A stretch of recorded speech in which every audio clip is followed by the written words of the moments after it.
Guys, Art Whiskey here with the Whiskey Blendery, man. We are wrapping up part one. Is it part one? We've wrapped up part one. There we go. We're about to start part two. So, round two. Couple things. Walk them through what this has been like for those people who don't have the opportunity to come in and participate in Battle of the Blends.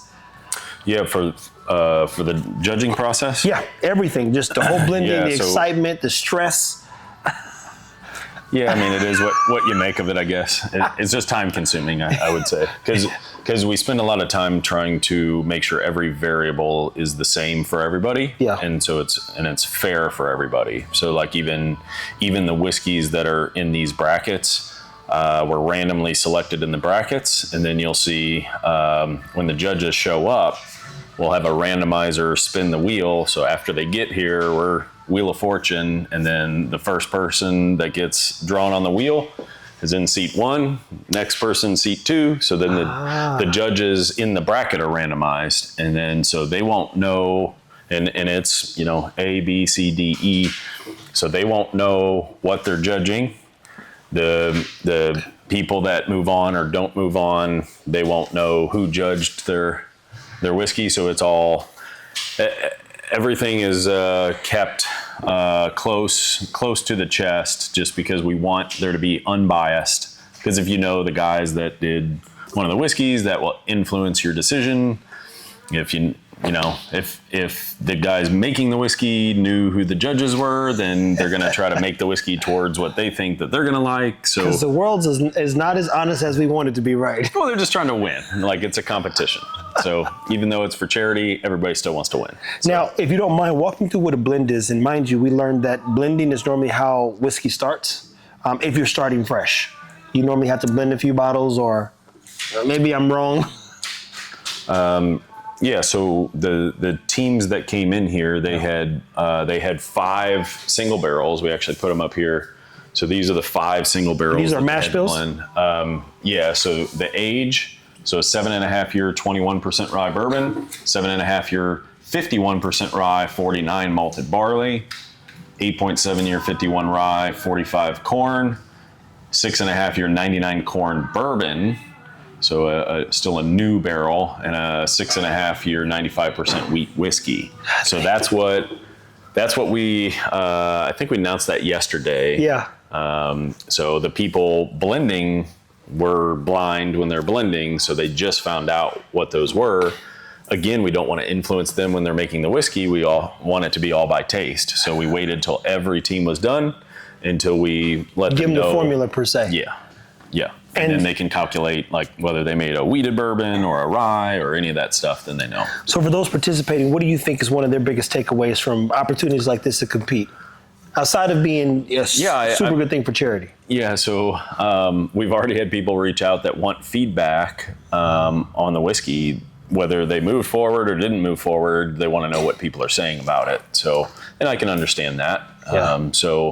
But they're very much in tune with what people would like and not like. And then they already, like one guy today was even saying like, well, I want to make notes of that. And then the next time I'm in making a blend, I want to try to make it more complex. So, but there's some subjectivity to it, obviously. So, Yeah. What I like the best and you like the best might be different. So you're there were teams that were trying to strategize on what would be the best, strategy for the whiskey, what that would move on the furthest. So not necessarily what they thought was the best, but they wanted to make the best whiskey that would do the best in the competition. And I said, you can chase your tail for weeks on that. So that doesn't really work. It behooves them to make the best whiskey that they like. Yeah, because then at the end of the day, you get a good whiskey that you like, right? Then you can't lose. So when you ask me, hey, who are the winners, who are the losers? If you made a whiskey that you really enjoy, then you're a winner and you helped a great cause. That's the bottom line.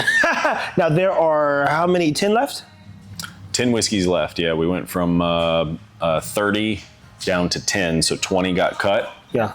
I mean, I was trying some of them earlier. There were some good whiskeys cut. I wouldn't have cut some of them. Man, and so what do you that's think part that of it. those people were looking for when they cut the good whiskeys? I don't know. Q's tallying up all the notes and going to send it to the teams and all that. So So this is a review process, people. We're going to get to the next episode will be those judges coming in. We'll get those starting, those that finish, and then get some feedback in living color so that we can see what they're thinking and how these last 10 whiskeys fared. Tim's going to then take the next 4, right?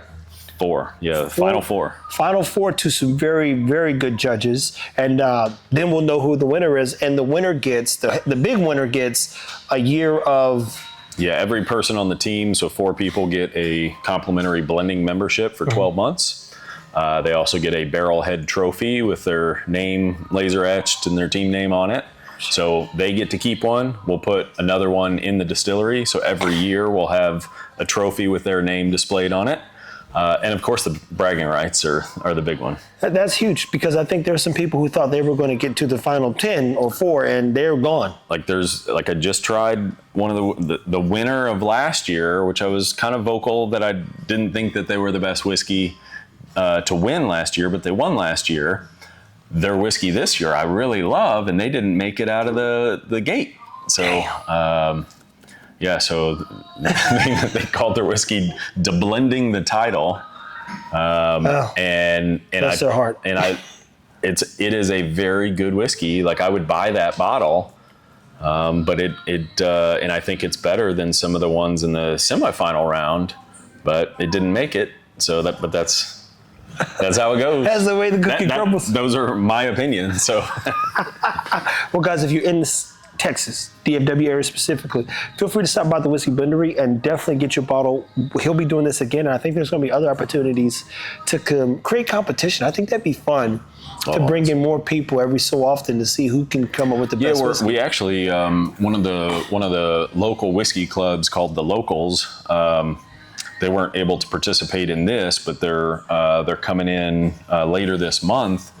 So their whiskey club is doing a competition. So they've got 20 people coming in. So we'll have 4 different teams, kind of the similar style to this. They're all going to be blending at one time using the same whiskeys. And then we're going to judge them right there. So bragging rights from within the club.